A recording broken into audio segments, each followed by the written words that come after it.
Hello friends, welcome to Coffee with Coop. Today we're talking about 7 tips to help get over your survivor's guilt. So the problem happens when you've been depressed for a very long time and then things start to get better and you start to feel happy again for the first time in a long time, maybe years.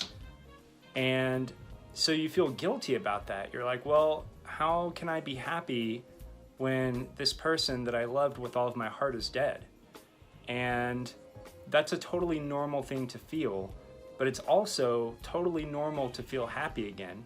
The problem is that we have this thing like, is it okay for me to be happy about this person being dead? So I dealt with this with Jen when she passed away, and I started to feel good again, and it just felt weird because and my sons dealt with that too. I remember Devin came home one day, my oldest son, and he said he was playing with some of his friends and he was laughing and having fun, and they said, "Dude, are you happy? Why are you laughing? Your mom's dead." And he's like, "Well, yeah, I'm happy." And they were like, "Dude, that's messed up. How can you be happy when your mom's dead?" Poor kid, you know. It's difficult enough for us to logic this out in our head, much less for a kid to try and explain it to other kids. But the thing is, it's all totally normal, okay? So the first tip number 1 is remind yourself why you're happy and why you're not. Or did I say that well enough? You're happy for one reason, you're not happy about your loved one being dead. So just anyway, remind yourself you're not happy that your loved one is dead, obviously, but you're happy because things are getting good again. Or it could be that you're just feeling relieved. When my wife passed away, it got really difficult. It was really difficult to take care of her. And even though I had a lot of help and there were some women in the house that helped me out with her end-of-life care, they made it a lot easier on me. Some people have it way worse when they're dealing with hospice care and things like that, but end-of-life care is absolutely brutal. And even before you get to that stage of end-of-life care, it's just hard. Losing your loved one a piece at a time, watching an illness or whatever it is take them away. Or even if that's not your situation, maybe you lost your loved one suddenly and you've been depressed for 2 or 3 or more years and now things are starting to get better again. Well, just that relief, that sense of relief is normal. So you're not happy that your loved one is gone, obviously. And just remind yourself of that. That's not why I'm happy. You're happy because of other things. One person that I know who's dealing with this, she said that she had some family, they had family get-togethers. Thanksgiving just happened, Christmas just happened. And so they were having family get-togethers, and it was the first time in years that their family would get together because no one wanted to come over to her house because her mom was dying. And no one wanted to deal with that. They couldn't handle it. And so now that she was around family again, things were getting good. That kind of thing is normal. It's normal to be happy again. And so just remind yourself you're relieved, like you have this sense of relief, either that life is easier now. If you were taking care of your loved one and it was difficult, life is easier now. It's okay to feel relieved about that. Or if you're starting to get around your friends again or your family again, it's okay to be happy about that.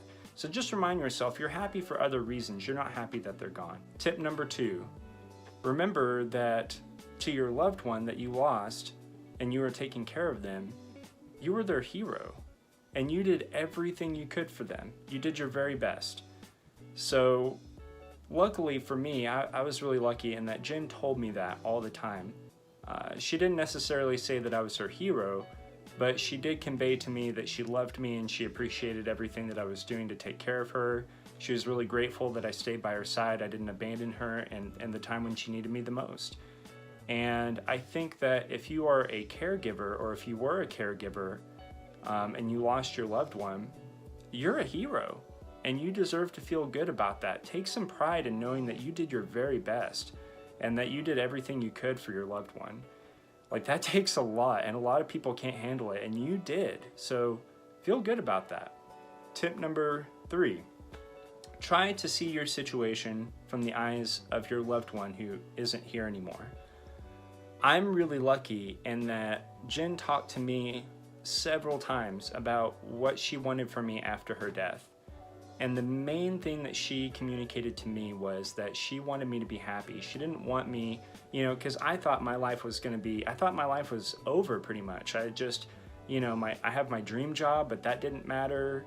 None of it mattered because she wasn't going to be part of it anymore. She was like the center of my universe. And without her, everything was just spinning out of control. And I thought that was going to be my life. I thought that was it.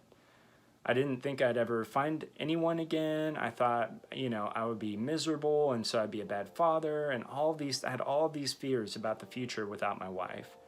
And so she communicated to me constantly that she didn't want me to go through that. She wanted me to be happy. And so, and in fact, she felt guilty about all the pain that she was causing and all the heartbreak that she would cause by dying. She felt terrible about that. And one day I just realized, the best thing I can do to alleviate her guilt is to just be happy and to try to live my life and enjoy my life and show her that I'm going to be okay. And so try to see it from your loved one's eyes. Chances are they felt the same way that Jen felt about me. Chances are they want you to be happy. They want you to move on and have a good life and not just be depressed for the rest of your life. So tip number 4, it's okay to choose to be happy. And that's kind of weird, but if you're at this crossroads, and you may not be here yet, but if you're at that crossroads where part of you is feeling guilty, but then part of you feels happy or relieved at the same time, you are at a point now where you can kind of choose which way you're going to go. You can either remain in that sadness and say, no, I shouldn't be feeling this way, I'm a terrible person. Or you can say, it's okay. It's okay to be happy, and I can choose to be happy. And so happiness is a choice, but when you're depressed, it's like it's not an option almost. It's not there for you to choose. But you get to a point in your recovery where it does. That option is there and you can see it, and all you have to do is just take a step in that direction. So choose to be happy. If you are at that place where you can choose to be happy. It's okay to be happy again. After everything you've been through, you deserve to be happy again. Tip number 5, the only timeline that matters is your own timeline. Don't hold yourself back or hold yourself to other people's standards. You're the one that has to live your life. Other people can't live your life for you. Now, they might judge you one way or the other, whether you're kind of moving on from your grief too soon, or if you're stuck in your grief for too long. People are going to judge you either way. They're either going to say, well, you shouldn't be moving on so fast. I had some people say that to me because of how quickly I found love again. Or even before I started dating again, people were like, well, you seem awfully cheery, having just lost your wife. And it's like, dude, I just want to be happy. So life sucked for so long. I'm tired. I just felt like, for me, Jen's death was really profound in that it made me really want to live again. It made me, I got so close to death. Being that close to death just made me almost lash out in rebellion against death and just say, no, screw that. I want to live. I don't ever want to die. And while I'm alive, I want to live as much as I can, as fully as I can. And so that pushed me into being one of those people that some people thought moved on too soon. But I've also heard from a lot of people who have been stuck in their grief for a really long time, and their family members are giving them a hard time about it. Like, geez, this happened so and such long ago. You should just be over it already. Well, no. Everybody's timeline is different. Everybody's timeline is different. So, in the case for me as a widower, the tradition for widowers and widows is that you're supposed to wait for a whole year after your loved ones died before you can even date again. What if you die in a car accident before that year is up? You're just not supposed to go date again when you're ready for it?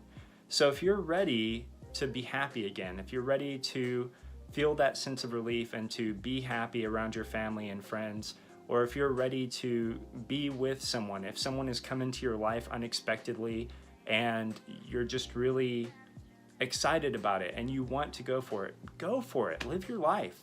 And don't let someone else's timeline dictate your timeline. Or even if you're not ready to make that jump yet and you're still grieving, I get that, and that's okay too. And that's okay for you to still be in that place. Let it be okay and screw what everybody else thinks. Either way, your own timeline is the only one that matters. My therapist said that to me, and I think it's great advice. Tip number 6, it's okay, leading off of what I just said, it's okay to also still be grieving. And it's when you're getting over your depression and you're starting to come into being happy again, you're still going to have that grief too. Whether you like it or not, whether you've chosen to be happy again or not, that grief is still going to pop up sometimes. And it always will. From what I've heard, it never truly goes away. It always comes back every once in a while at least. And just let that be okay too. What I will say though is that when you choose to step into this new life and to be happy again and to move forward with your life, I think it makes the grieving process a lot smoother and a lot more gentle. And so you just have to be gentle with yourself and not beat yourself up. If you start to feel sad again, you can't just say, well, why am I going through this again? I thought I was over this or whatever. No, just don't worry about it. Just let it be okay. You know, the grief will come when it needs to come, whether you want it to or not, and just let it be okay. You know, you should be pretty good at grieving by now. Like, it should be an old friend. You know, just no big deal. It just stops in, it says hi, it makes you feel bad for a little bit, and just let it be okay. Sit there, cry it out if you need to, and just be sad. It won't last forever. And then once you get through that moment, then you can just go on about your day and go on about your life. But let that be okay, you know, and just be gentle with yourself when it does happen. And finally, tip number 7, life is too short to be depressed for the rest of your life. I mean, your life could be a lot shorter than you think. None of us really know. And so because life is short, be happy, you know? Like, go live your life and have fun with it and live an epic life. We know better than most how fleeting life is and how precious life is and how fragile life is. And so knowing that, use that as motivation, as a reminder not to waste your life. And I'm not saying that grieving is a waste of time. It's necessary, unfortunately.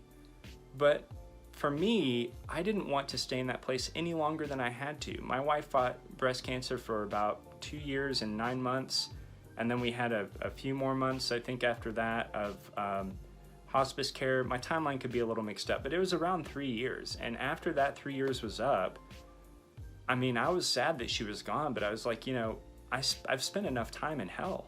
I just want to be happy again. I miss being happy, and I need to be happy for my kids too. And so I made a choice to move forward. And so use this recent death in your life as motivation to really live as fully as possible. Well, those are 7 tips for how to deal with survivor's guilt. I hope that there was at least something in there that is helpful to you. And if you have any questions about anything I said, or if you have other ideas or tips that I may have left out, please leave them in the comments section. I'd love to know what you think. You can also find me on my Facebook page, Coffee with Coop, and there is a support group if you're looking for a support group that you can find through that page called Coffee with Friends. We'd love to have you in there. Both of those places are incredible communities filled with kind and loving people who are very compassionate and just sweet people. So feel free to come join us there. I also have a blog, coffeewithcoop.com, and you can find me on Twitter at coffeewithcoop. And don't forget, of course, to subscribe to the channel. Hit the notification bell if you want to be notified when every video comes out. Thank you guys so much for watching, and thank you for all of your kindness, your support, your love, and your compassion.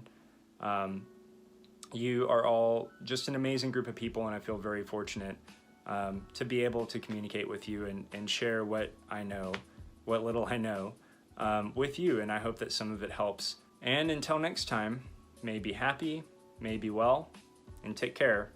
I'll see you later.